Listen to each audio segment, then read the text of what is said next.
Hey, Charlie. Hey, Mom. Hey, Dad. How are you? What happened before the just cut? The phone it just cut, and then I kept trying to call you back, and it kept saying this PIN number is in use.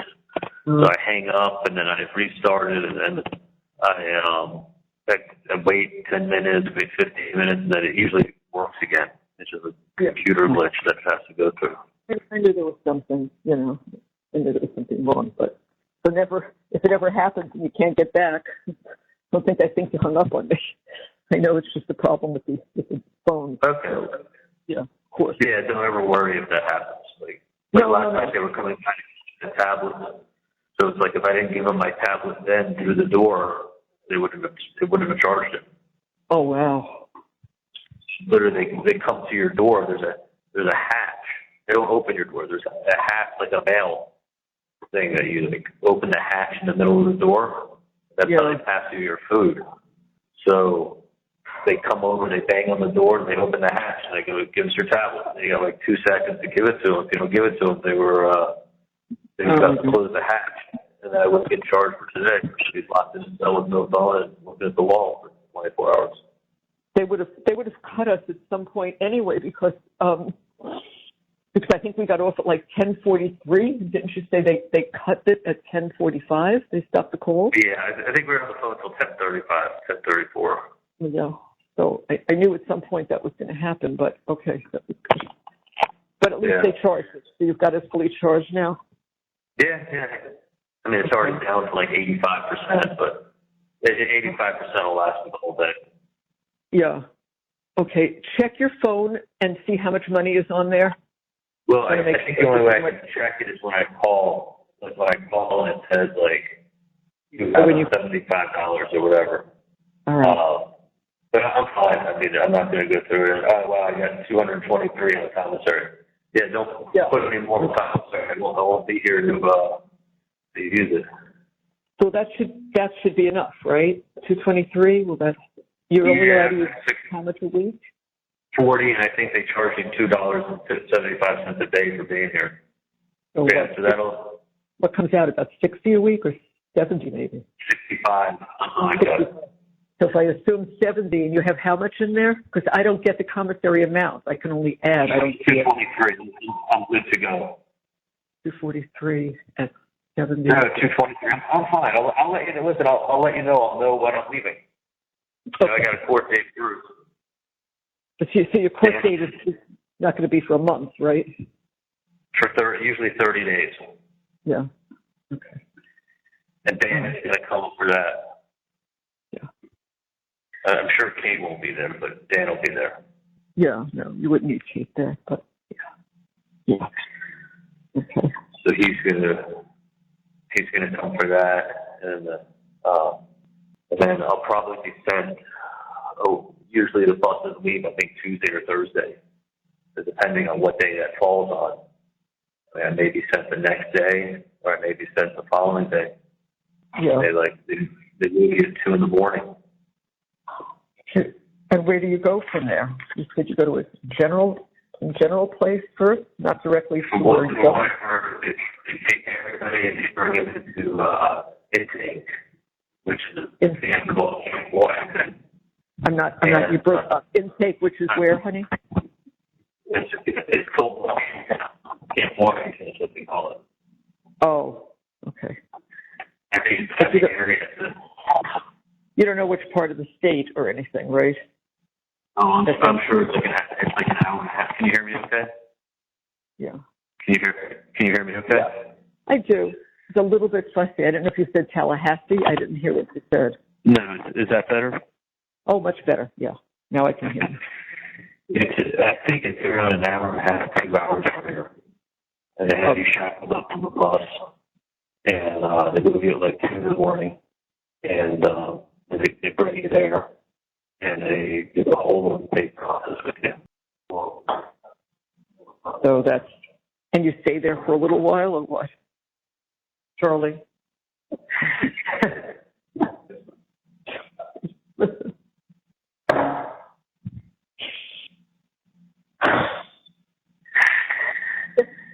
They want to know. You're there for could be a month, could be longer. and then they get you sorted out to where you're going to go. And I have a feeling it's going to be at least a month there. Really? Supposedly, I asked an officer yesterday, I think you're allowed visitors there, because once you get to a prison, you're allowed visitors in the city. Can you hear me? I hear you. I hear you perfectly. Yeah. So these headphones are going. I think I only hear in one ear. So I think you're allowed visitors. I don't even know if that's where I want you to see me. You know what? I'm not going to be looking real good when you see me. You know what? We're doing just fine talking on the phone. When you're, I'll see you. It's not going to. That's not going to make the difference. Talking to you on the phone, well, it's fine. At least we get to talk to each other, and that's really what matters. So,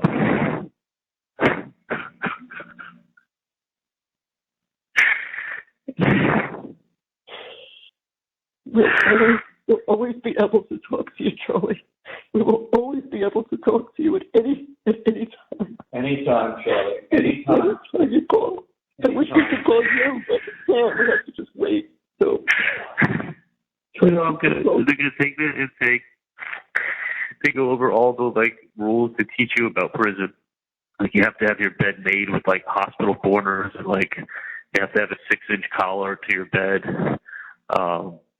every single day. It's run like boot camp. So your bed has to be made with a folded over 6-inch collar. And there's someone told me there's a line spray painted into the bed so that you can measure it's a 6-inch collar, not a 5-inch collar. And then it has to, you have to learn the rules and everything about stuff about prison. Basically prison schools, from someone explained it today. Someone was telling me about it. This is a guy who's been in prison for 10 years that I used to hang out with here. He what do you call it? Had so he said that then you're there for about a month, and then they ship you off to whatever camp you're going to. And I was talking to a guard here last night, and they left me out for 10 minutes to take a shower. right. And he was saying that that classification there, they sort people out based on classification. But one thing that the guy that I knew here who had told me what it's like down the road said is that anybody who's got a 20-year or above sentence, they separate them. 20 years. Hold on a second. I'm gonna get it. Okay, hold on one second, okay, Mom? Okay. I've been doing a lot better if I wasn't in the solitary cells that I can't be at. It's making me feel worse. But I'm doing fine. But being in this claustrophobic environment, not being able to see outside of my window, not being around my friends that I was in Tallahassee, that's just making me toll on me more than anything. There's wall with shit. Hold on, I'm trying. Yeah. You understand what I'm saying? Of course. Okay, I greatly appreciate it. You're talking about putting me back into E2. Really, it would help if you cared about me. It would help me out a lot. No, not at all. I just want to get back to E2 and be able to move around and get out of the cell. I feel like I'm being punished right now for nothing. I don't think it's really fair. If you could do anything to help me get back to where I was, I'd be greatly appreciative. This is not good for my mental health. Awesome. You no idea what time? That would be fantastic. I look forward to seeing him. Thank you. You there? Yeah, I heard. Did you hear me talking to her? Yeah. First I thought you were talking to me, and then I realized you were talking to someone else. So yeah, I heard what you said.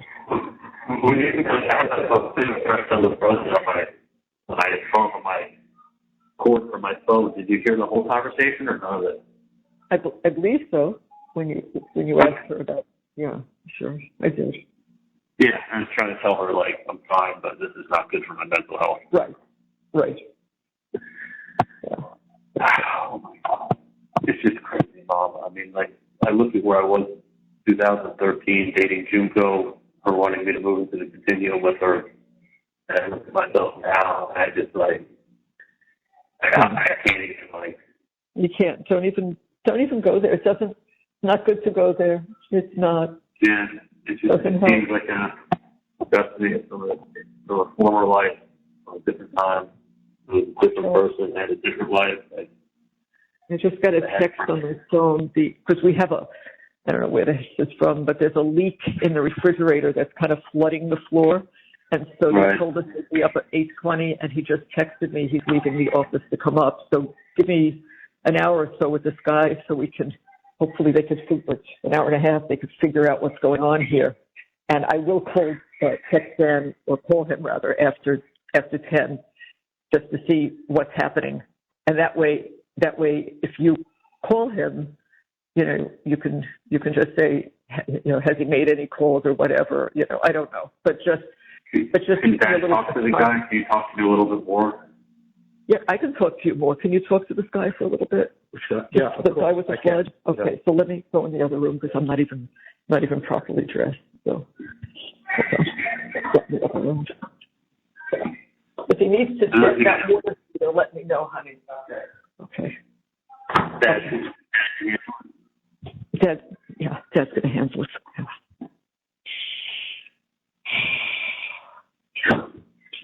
How's Ben doing? I haven't spoken to the children. I don't know. Oh my God. I haven't spoken to them yet. I will. My plan is to speak to them. I want to do it when I get home from school, probably by Friday afternoon. Today's only Wednesday. Today is Wednesday. It hasn't even been 48 hours. It feels like it's been 2 weeks. I know. I literally have been locked in the box since I got back. To the jail. Let's talk to Dan. I was out of the box for 40 minutes to talk to Dan, and then 10 minutes last night to take a shower. Other than that, I've been locked in a box with shit on the wall. Shit I haven't seen anything going on the wall. And the nurse help when he comes, and she's like, how are you doing? I'm like, well, there's shit on the ceiling, there's blood on the walls, there's piss on the floor, and I've been locked in a box for 2 days. I've been telling people do a crime I didn't do. I got fucking lied to with everyone telling me, oh, you're going to get a fair trial, we're going to see you doing it. We got to everybody. They get the TV production is closed. He kept saying, like, oh, we say this, we say that. That's not what I was ever saying. That's not what he was saying. Like, they put together a fucking TV show, had shot autopsy photos, and made everybody real angry, and not one person in 12. The guy with the brain, who was a white professional who, like, looked at the case and was like, yeah, I never would have found him guilty. Never in a million years. He's an alternate. Yes. I think there's one other alternate also.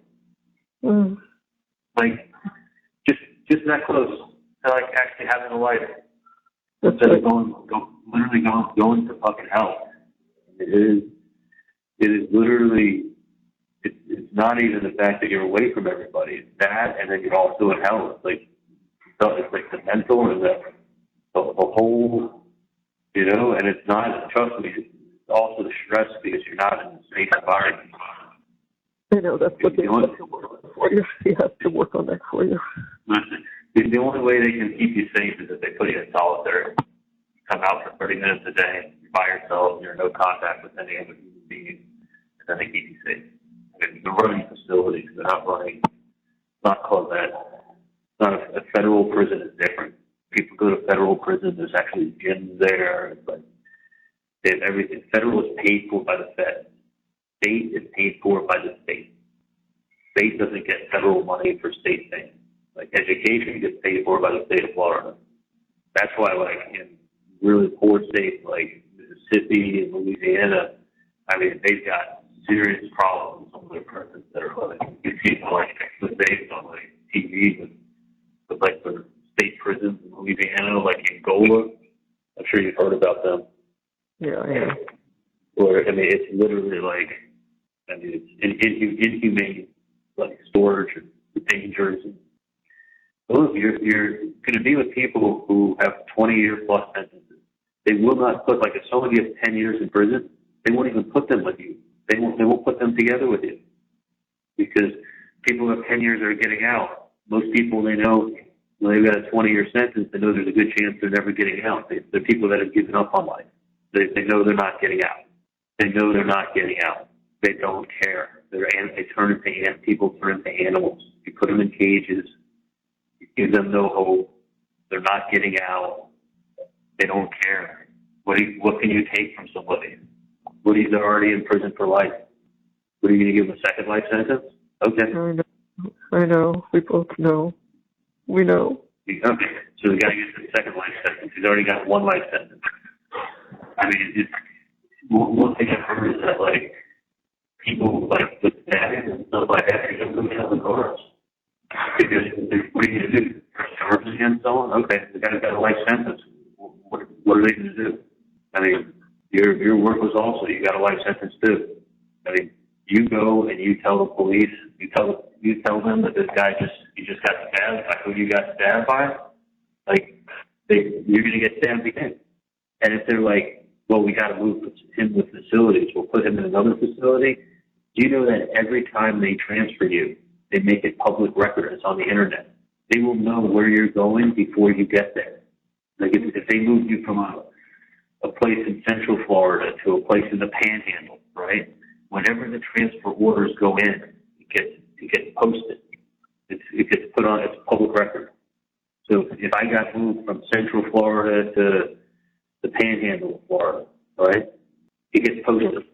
People in the Panhandle, like, let's say it's gang activity in Central Florida, then by the time you get to the Panhandle, the gang members there know who you are, know that you just told on the guy that just stabbed you in this other person. They're going to get you there. I mean, or they'll know you're there the first day you're there, and you're doing the pressure to get somebody in another facility. That's why it's like you get stabbed and you don't tell the guards who stabbed you. Can't say. Why not? Okay, so what are you going to do? Put the guy in a box for 6 months who stabbed you? Okay, they're going to get you back. That's the one thing I've heard is that with prison, supposedly you get more freedom to move around, but I've heard it's much more violent. You know, you've told me this before. The guards aren't like here in jail. The guards are with you. Like in prison, the guards aren't with the inmates.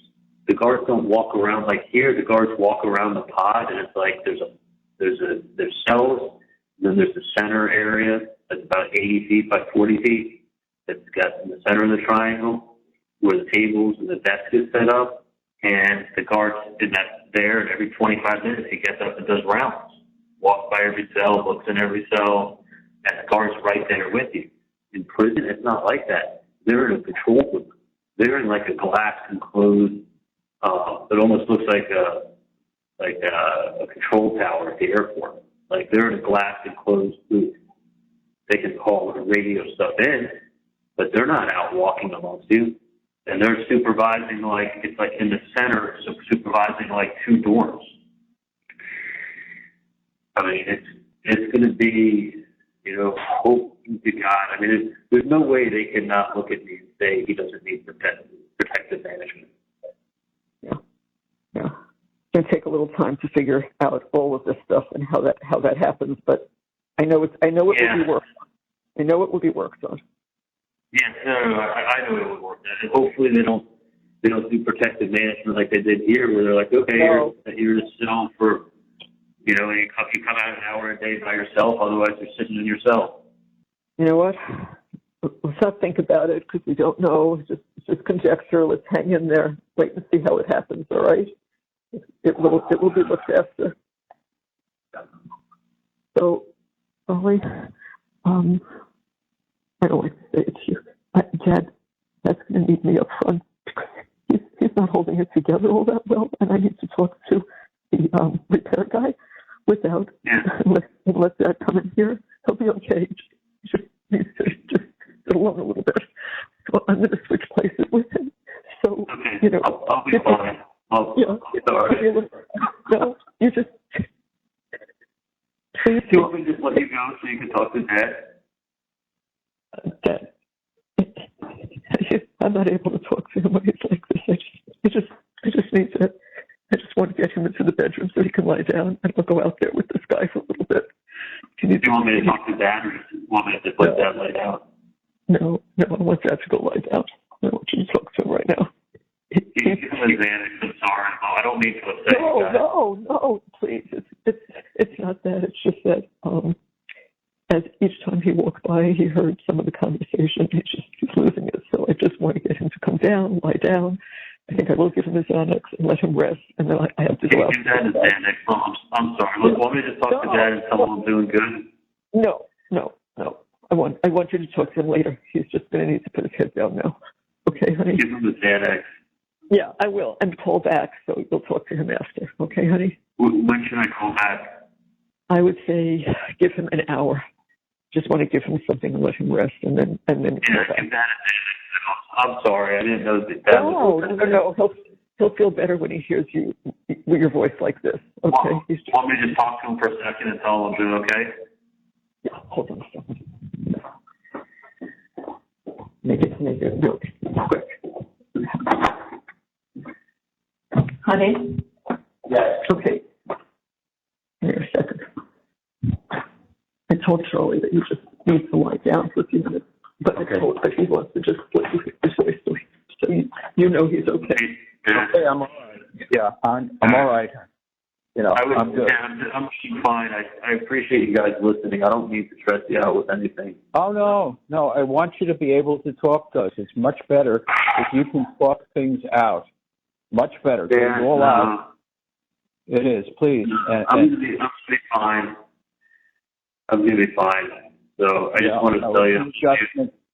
We're here with you all the time. Please understand that. Anytime if you have to call, it's fine. But you know.